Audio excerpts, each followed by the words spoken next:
Hello there, Big Benedict here. We're playing Castlevania Lords of Shadow for the PC, and this is my no upgrade run slash no damage guide and walkthrough for the main campaign.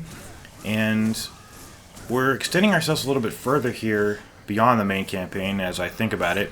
We're actually doing the conclusion here to the downloadable content. So we're going to be fighting an enemy called the Forgotten One coming up. This fight here is a combination we haven't seen yet in the game. A combination of Reapers and Swordmasters. So, for some reason, some of these fights really took me a long time. And what you basically want, I don't recommend anything but really quick strikes here. You want to be rolling constantly, pressing X, Y button combination to deal area damage. And it's basically, you just clean up the Reapers first and then deal with the Swordmasters. It's probably the best way to do this, just because the Reapers are so deadly and they'll kill you in one strike. So we've got two engagements with the Forgotten One coming up. He's going to be directly in the next fight. And it's an enemy that has a shifting weak spot depending on where we wound him. Now I believe the first weak spot is going to be on his right knee, so I would be kind of grateful, because it's really easy to do ground-based attacks rather than being vulnerable and trying to deal with a weak spot that's for instance on his shoulder, as it progressively turns into. And that opportunity is probably the best to damage him, because he's completely indisposed, taunting, kind of roaring. This attack, you need to jump out of the way of it, and when you're in the air, do a couple of strikes so that you stay airborne a little bit more. And Chain Barrier upgrade works really well on this fight. It's not a hard fight. And basically it's just a sprint, a strafe in the air, and aerial strikes with the direct attack right there. And here is our first incapacitation of the boss. So he's going to throw a projectile at you, which you need to parry. These are really interesting, actually, but difficult too. So I believe his next weak spot is going to be on his abdomen, stomach area. And if you're familiar with the trial for this stage, in which you have to build your focus up and get a lot of neutral elements, fonts, orbs, I think I was calling them fonts or founts, something along those lines. But if you're familiar with the trial, you should be pretty confident on this, because keeping your focus up means not getting hit. So here's phase 2. He's got a pretty wide-reaching claw attack there. So you're usually pretty safe in the air, and as you can see, this is pretty much the best way to attack him. Do the sprint, strafe in the air, and hit, although sometimes it can be kind of hard to hit him in the first place. And that attack you just need to sprint out of the way of. And you're not required to take all of his health off, which is really nice. I did want to mention the next fight, though, because it's a fight with 16 skeletons, flaming skeletons, which are unique to the trial, unique to the DLC, I should say. And then on the next fight, you're going, oh, this right here, I really got lucky here. I was going to redo this, but since I didn't take any damage, I left it in. I should have got damage there. But that's the first altercation with this guy. We'll have another one in the next coming footage after the next few fights. I think maybe just the next fight itself. But yeah, 16 flaming skeletons.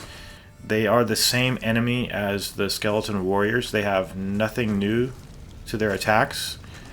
They just have a different appearance. So do you see the counter on the top right? That means I've come back to this stage, and I'm doing this after I had completed the guide because I just wasn't happy. And it should be noted that double and triple parry in this game. I didn't get a triple here, but I got a double. I wanted to point this out right here. See that? In between the first and second parry right there, don't press anything. The game will auto counter for you. So you don't want to press anything there. Right here, see? Don't press anything. Same goes for the triple parry. Just don't press anything. Let the game auto parry.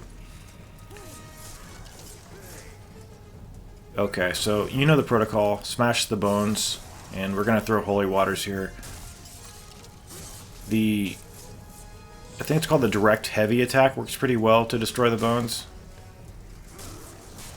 But I'm going to use a dark crystal here. I'm going to use some ultimate attacks. I'm going to throw holy waters. But I wanted to try to get in some good parries here, and I redid this fight. So this enemy, as I mentioned in the last video, it has an inexcusable dash attack that I don't think I missed any parries here. I'm not bragging or anything like that. Feel free to use the dark crystal right after you kill the fourth enemy, because you'll get credit for all these next 4 kills here. And that's half of them. So we're going to use some ultimate magic here, just a little bit. We really can't use too much of it anyway because our magic bars are really small.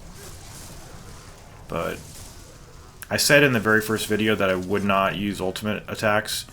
But this fight, it's almost too much to ask. Like 16 enemies, I honestly can't do that many without taking damage. So I decided to use a couple of items here to assist me. And I was really happy with this footage, honestly.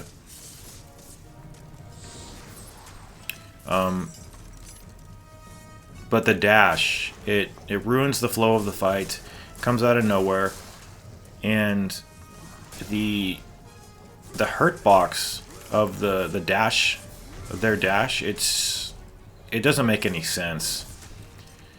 But 4 more guys left. I think we're really gonna have to be evasive here, and it's like you have to predict when they're gonna dash, because like when you see it, it's already way too late to do anything about it. Sometimes you get lucky. In fact, what you're probably going to see here is me getting lucky and not getting damaged by the dash. And they really tend to use it when they have like half of their life gone. And it does help to keep some of them off the screen, but it's not always... See, there's the dash.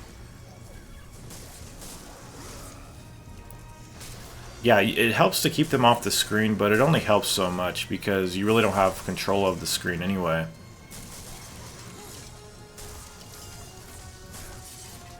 I think he did the dash too. Even like one guy left, he did the dash.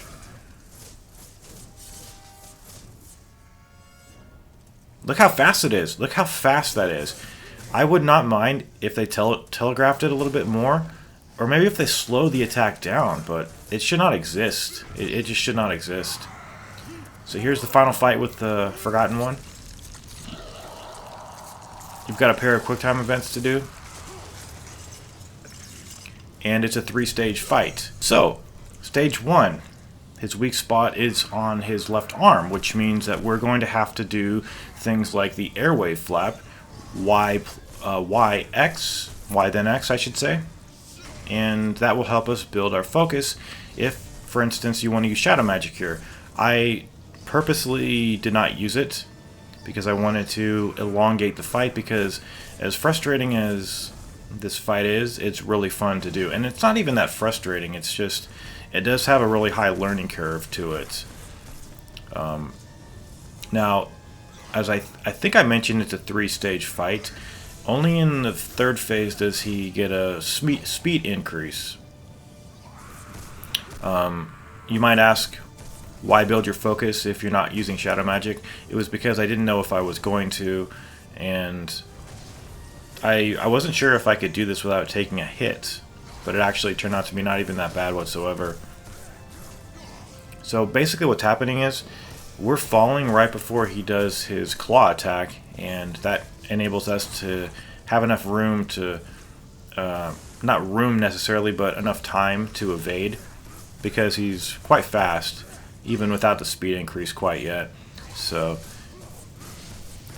he's not easy to hit either, which is kind of frustrating because you can only hit him on his weak spot. And this quick time event, pretty innocuous, admittedly.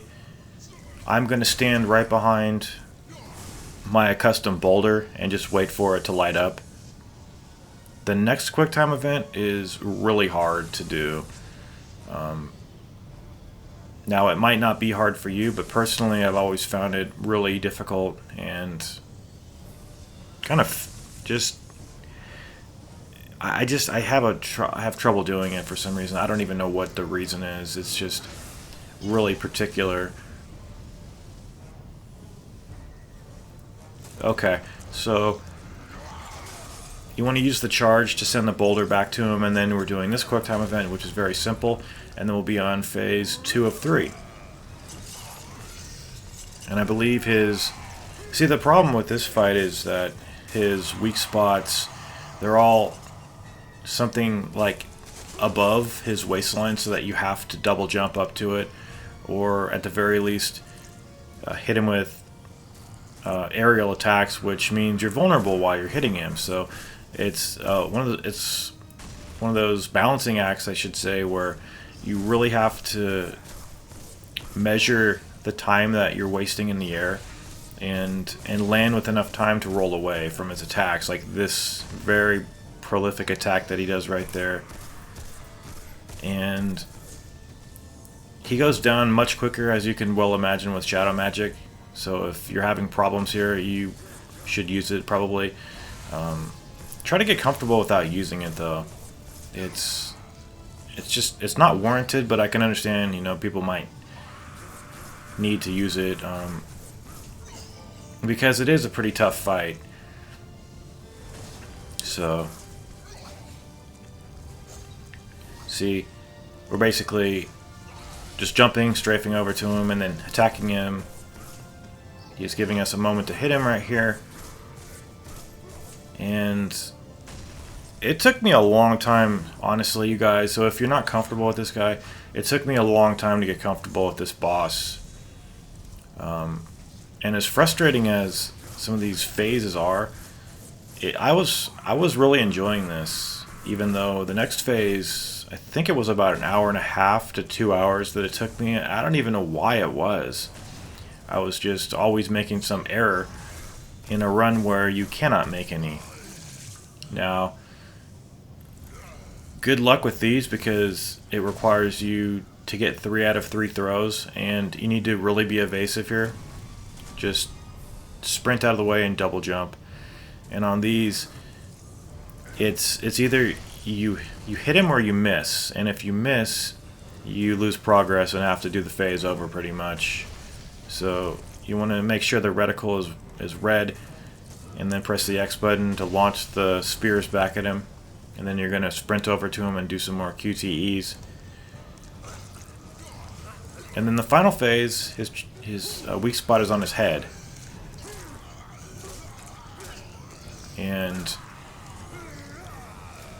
the hitbox of the weak spots, they're kind of forgiving, so it's not like you have to be extremely precise. The combat cross has some pretty good spread to the attacks, like when it hits and things like that. It's, you know, it kind of hits all over the place, this weapon does.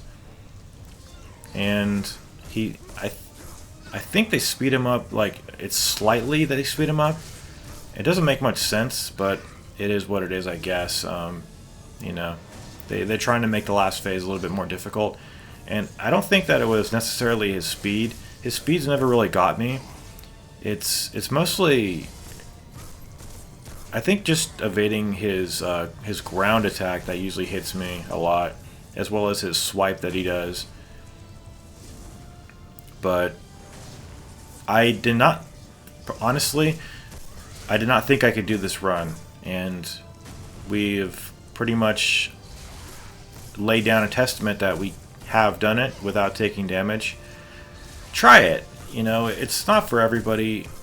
I don't have very many no damage projects on my channel because they're really intimidating to do, extremely frustrating, and I will say this, the reward, like the payoff and the feelings that you have after you do it, it's palpable. It really means a lot. So, I love playing games in the hardest mode. Thank you very much for watching, and take care.